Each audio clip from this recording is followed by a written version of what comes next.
Hi friends, in this video we'll be discussing about potentiometer. Take this problem.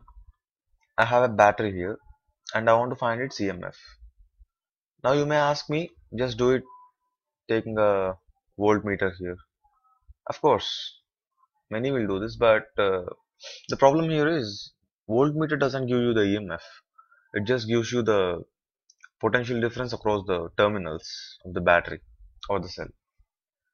I said you a couple of videos ago that the maximum potential difference that a cell can offer is called its EMF, and what we get to light a bulb or any other electrical appliances, not the EMF but the potential difference across the terminals, which is normally less than the EMF, because some part of the potential difference is what should I say, is eaten by the internal resistance of the battery.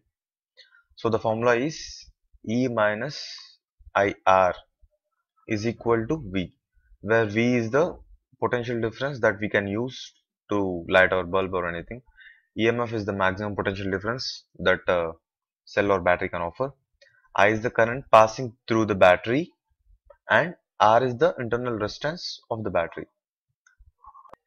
More detailed explanation about this formula is given in that video about cells, EMFs and stuff.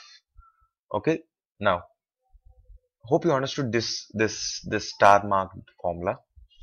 Okay, now when can I get the potential difference across the terminals to be the EMF?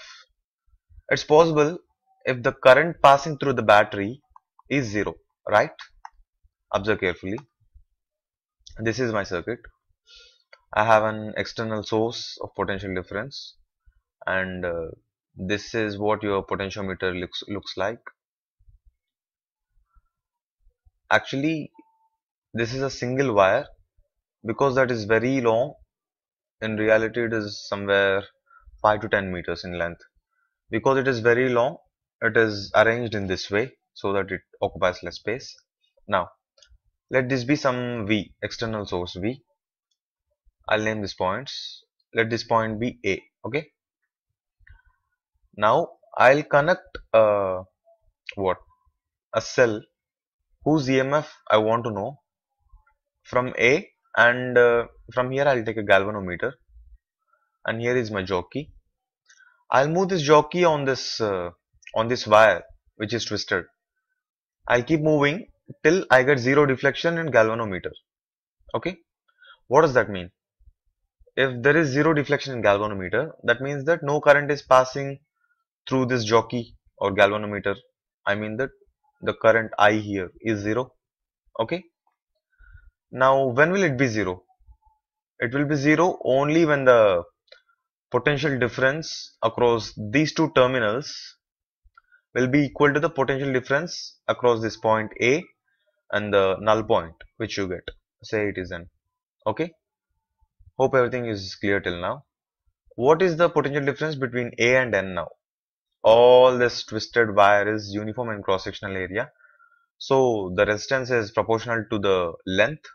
If the length of AN is L1, say, then the resistance will be rho L1 by A, by that formula of calculating resistance, where rho is the resistivity. So rho by A, I'll write it as some phi, because anyway I know that rho is constant and A is constant. Or you can call phi as resistance per unit length. That will be a more appropriate term. So this is the potential difference between A and N, VAN. Okay. Now this potential difference will be equal to my EMF of this battery. That's why current is not flowing. Now you may ask, why am I taking E here? Why not the potential difference across the two terminals? I mean, you may ask, why is it E here? Why not something less, like as I said here? Because the current here is zero. Did you get my point? The galvanometer is showing null deflection. That means that no current is passing through this battery. That means that I is zero. Hence, by this formula, here I is zero. The EMF will be shown across the two terminals. Hope you understood everything. That is why we can measure the EMF through a potentiometer, not the potential difference across the two terminals. So phi L1 will be my E of what I connected here, the cell. Say let it be even because I'm going to use another cell now. Now take another arrangement. I mean same arrangement, but you connect some other cell now, not the even cell. From the same point A, you connect another cell E2 whose EMF is different, and again by the same procedure you get some null point. Then let the length here be L2. By the same formula or by the same principle, I can say that phi L2 is equal to E2, right? By the same principle, because anyway we are using the same wire and same source. So I have two equations now. Phi L2 is equal to E2 and phi L1 is equal to E1. What can I infer from them? L1 by L2 is equal to E1 by E2 by dividing both the equations. So this is my final what result. I know L1 which can be measured. I know L2 which can also be measured, and one of these E1 and E2 should be known. Using that as a reference, say if you know E2, using this as a reference you can find E1. So hope everything is clear till now. Let me write it for you. E1 will be E2 times L1 by L2. Okay, everything is clear till now. Let's do something more interesting. I have the same circuit here or similar circuit here.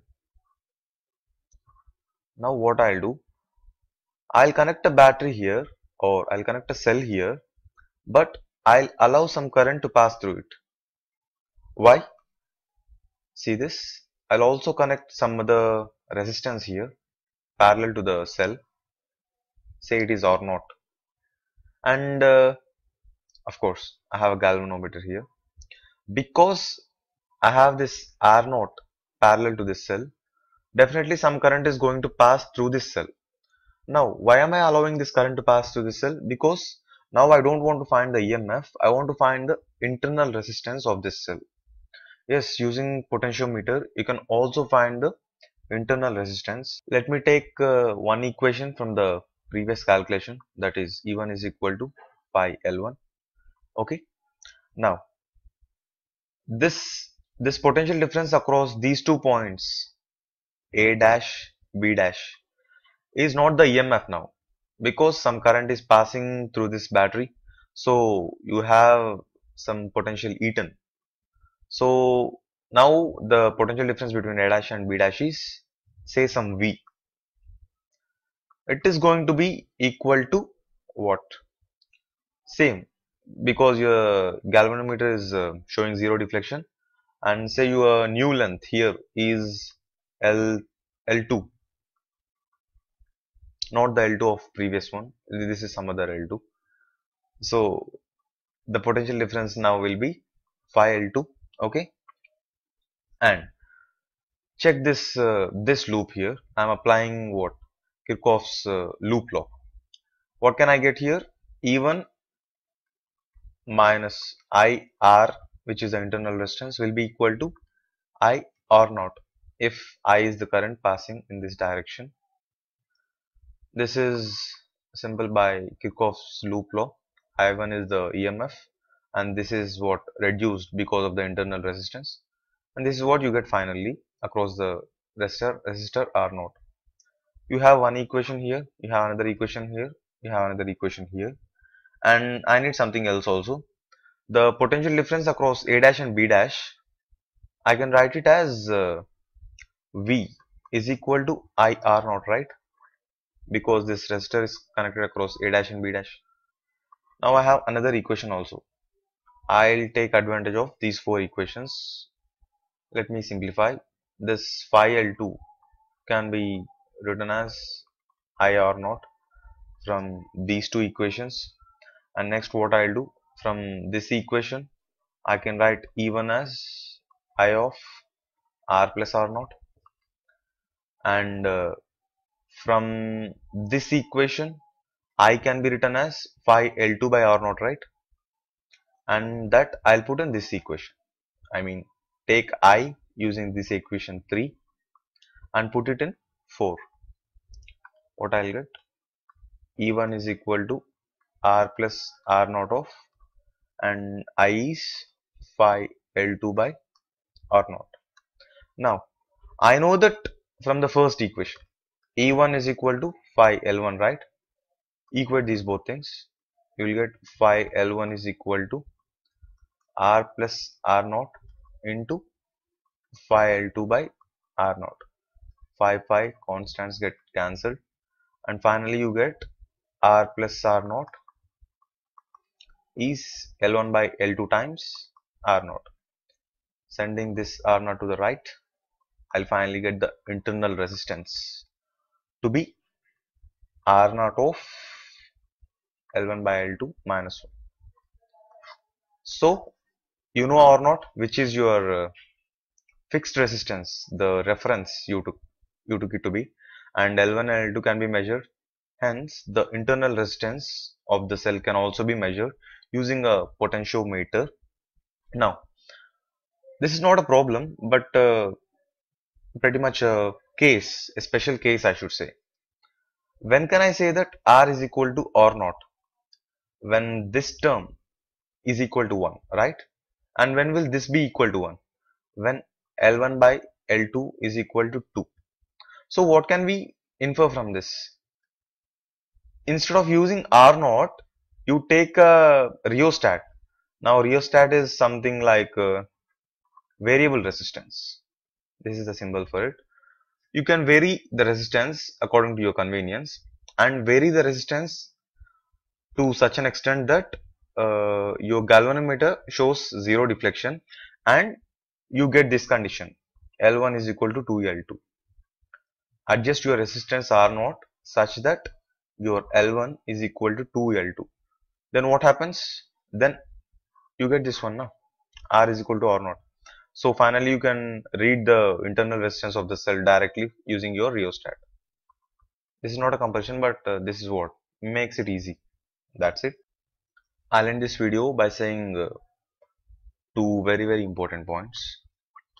Say, just a minute, if this is your potentiometer circuit, where this is your external source V and this is your big length line or big wire 5 to 10 meters. Now here you will connect a cell, right? How will you connect it? That is the question. If you connect it this way, bum, it's gone, because this point is the common potential and it should be the positive point, positive terminal of both the cells. So I have to connect it this way. Okay, this is one important point that you should know. And there is something else I need to tell you. If this is your what, potentiometer circuit, this AB is your big line, big length line, and if this is your EMF that you want to measure, take one thing, take note of one thing. If V is here and EMF E is here, you can measure E only when V is greater than E, because this V, you see, is going to get distributed across these points A and B. I mean to say that the potential difference across the points A and B will be V. So if you want to measure EMF E by placing this jockey somewhere in between these 2 points, it means that E will be less than V. Are you getting it? I mean, you can measure only the potentials which are less than V. That's it. Hope you enjoyed this video. Keep watching. Bye friends.